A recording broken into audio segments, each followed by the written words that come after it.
ရက်ထဲမှာပါရာစီတမော1500 မီလီဂရမ်အလုံးရည်နဲ့တွက်မယ်ဆိုရင်တော့ပါရာစီတမော500 မီလီဂရမ်ပါတဲ့ဆေးလုံး21လုံးကိုတောက်မိမယ်ဆိုရင်တော့ချက်ချင်းအသေးပျက်စီးပြီးတော့အသက်သေဆုံးနိုင်သည့်အထိဖြစ်နိုင်ပါတယ်ခင်ဗျာမင်္ဂလာပါခင်ဗျာ Health for Channel ကနေပြန်လည်ကြိုဆိုလိုက်ပါတယ်ဒေါက်တာကျော်ကိုလည်းပါဒီနေ့ကျွန်တော် share လုပ်ပေးခြင်းတဲ့အကြောင်းအရာလေးကတော့ဆရာဝန်ညွှန်ကြားချက်မလိုဘဲနဲ့မိမိသဘောနဲ့မိမိတောက်သုံးလို့ရတဲ့ပါရာစီတမောဆေးကိုသတ်မှတ်ပမာဏထက်ပိုပြီးတော့တောက်ခဲ့မယ်ဆိုရင် overdose ဖြစ်ခဲ့မယ်ဆိုရင်နောက်ဆက်တွဲအနေနဲ့ဘာတွေဖြစ်မလဲဆိုတာကို share လုပ်ပေးသွားမှာပဲဖြစ်ပါတယ်ခင်ဗျာဒီနေ့ဗီဒီယိုလေးကိုမစခင်မှာအရင်ဆုံးကျွန်တော်ရဲ့ YouTube channel လေးကို subscribe မလုပ်ရသေးဘူးဆိုရင်တော့ subscribe လုပ်ထားပေးဖို့နဲ့နောက်ထပ်ဗီဒီယိုအသစ်တွေတင်တိုင်းသိရှိဖို့အတွက်ကိုဘေးမှာရှိတဲ့ notification ခေါင်းလောင်းလေးကိုလည်းနှိပ်ထားပေးဖို့လည်းမမေ့ပါနဲ့ဦးခင်ဗျာ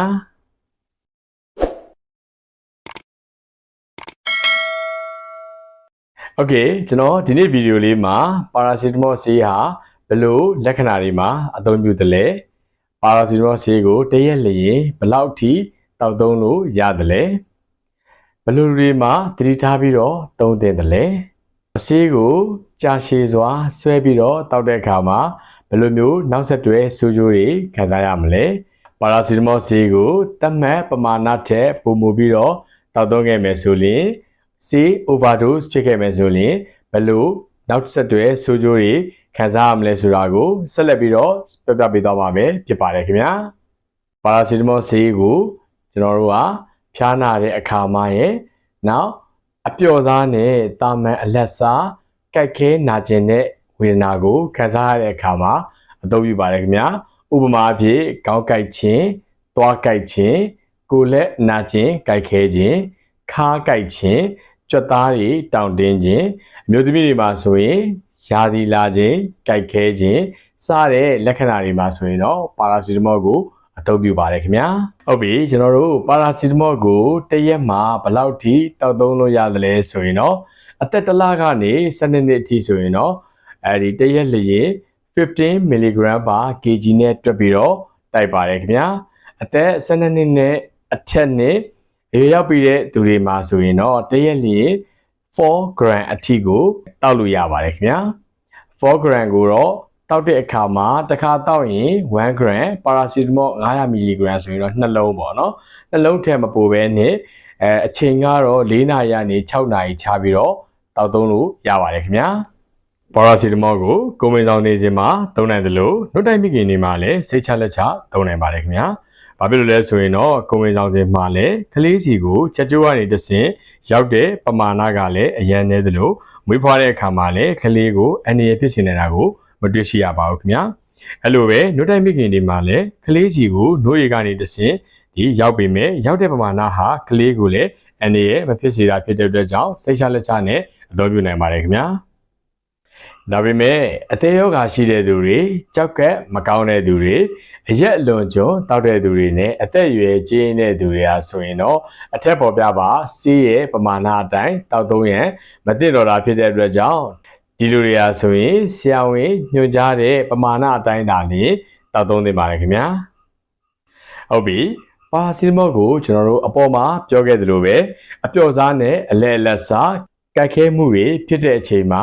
တောက်တာပြဿနာကြီးမှမရှိပေမဲ့အမြဲတမ်းအချိန်အတော်ကြာမိမိသဘောနဲ့မိမိဆွဲပြီးတော့တောက်နေမယ်ဆိုရင်တော့မောပန်းလွယ်ခြင်းအသက်ရှူပုံအားဖြစ်ခြင်းလက်ချောင်းနဲ့နှာခမ်းတွေပြာလာခြင်းခန္ဓာကိုယ်ရင်းမှာရှိတဲ့သွေးနည်းဥတွေရောကျလာပြီးတော့သွေးအားနဲ့ယောဂဖြစ်လာခြင်းအသက်နဲ့ကြောက်ကပျက်စီးတတ်ခြင်းနောက်သွေးတို့ယောဂရှိတဲ့သူတွေမှာဆိုရင်နှလုံးနဲ့ပတ်သက်တဲ့ယောဂတွေလေဖြတ်ခြင်းများအထိကိုဖြစ်စေနိုင်ပါတယ်ခင်ဗျာဒီဗီဒီယိုလေးရဲ့အဓိကအချက်အနေနဲ့ပါရာစီတမောကိုသတ်မှတ်ပမာဏထက်ပိုပြီးတော့တောက်သုံးမယ်ဆိုရင်ပါရာစီတမောဆေး overdose ဖြစ်ခဲ့မယ်ဆိုရင်တော့ဆေးတောက်ပြီးချင်း24နာရီအတွင်းမှာဗိုက်အောင်ခြင်းပြိုခြင်းအန်ခြင်းတက်ခြင်းတတိလေးမေမျောပြီးတော့ကိုမဝင်ခြင်းအသက်ရုတ်တရက်ပျက်စီးပြီးတော့အသက်အန္တရာယ်ဆုံးရှုံးတဲ့အထိဖြစ်တတ်ပါတယ်ခင်ဗျာပါရာစီတမောဆေးဟာသတ်မှတ်ပမာဏထက်ပိုတယ်ဆိုတာကတော့အရွယ်ရောက်ပြီးလူတစ်ယောက်ဟာတစ်ရက်မှာပါရာစီတမော4 gram အထိ အများဆုံးတောက်လို့ရတာဖြစ်တဲ့အတွက်ကြောင့် 4 gram ထက်ပေါ်ကျော်ပြီဆိုတာနဲ့ဆေး overdose ဖြစ်လာပါပြီဆေး overdose ဖြစ်တဲ့ပမာဏအနည်းများပေါ်မှာမူတည်ပြီးတော့တချို့စာတမ်းတွေမှာဆိုရင်လူတစ်ယောက်ဟာ150 mg per kg နှုန်းနဲ့တစ်ရက်ထဲမှာပါရာစီတမော1500 mg အလုံးရည်နဲ့တွက်မယ်ဆိုရင်တော့ပါရာစီတမော500 mg ပါတဲ့ဆေးလုံး20လုံးကိုတောက်မိမယ်ဆိုရင်တော့ချက်ချင်းအသက်ပျက်စီးပြီးတော့အသက်သေဆုံးနိုင်သည့်အထိဖြစ်နိုင်ပါတယ်ခင်ဗျာဒီဗီဒီယိုလေးကတော့ဒီလောက်ပါပဲခင်ဗျာကျွန်တော်ရဲ့ဒီဗီဒီယိုလေးကိုကြည့်ခြင်းအပြင်ပါရာစီတမောကိုဘယ်လိုလက္ခဏာတွေမှာတောက်သုံးသင့်လဲဆိုတာရဲ့နောက်ပမာဏတောက်သုံးသင့်လဲဆိုတာရဲ့ပမာဏအများကြီးတောက်မယ်ဆိုရင်ဘာတွေစိုးကျိုးတွေရနိုင်မလဲဆိုတာကိုသိရှိလောက်ပြီပဲဖြစ်ပါတယ်ခင်ဗျာဗီဒီယိုလေးကိုအဆုံးထိကြည့်ရှုပေးတဲ့အတွက်ကြောင့်ကျေးဇူးအများကြီးတင်ပါတယ်ခင်ဗျာနောက်ထပ်ဗီဒီယိုတွေမှာလည်းကျန်းမာရေးနဲ့ပတ်သက်တဲ့ဘူသူတာတွေဈေးနဲ့ပတ်သက်တဲ့အကြောင်းအရာတွေကိုဆက်လက်ပြီးတော့ဝေမျှပေးတော့ပါအောင်မယ်ခင်ဗျာဒီဗီဒီယိုကိုကြည့်နေတဲ့သူတွေလည်းကျန်းမာရေးနဲ့ပတ်သက်တဲ့သိချင်တဲ့အကြောင်းအရာလေးရှိမယ်ဆိုရင်တော့ comment မှာရေးသားပေးခဲ့ပါဦးခင်ဗျာ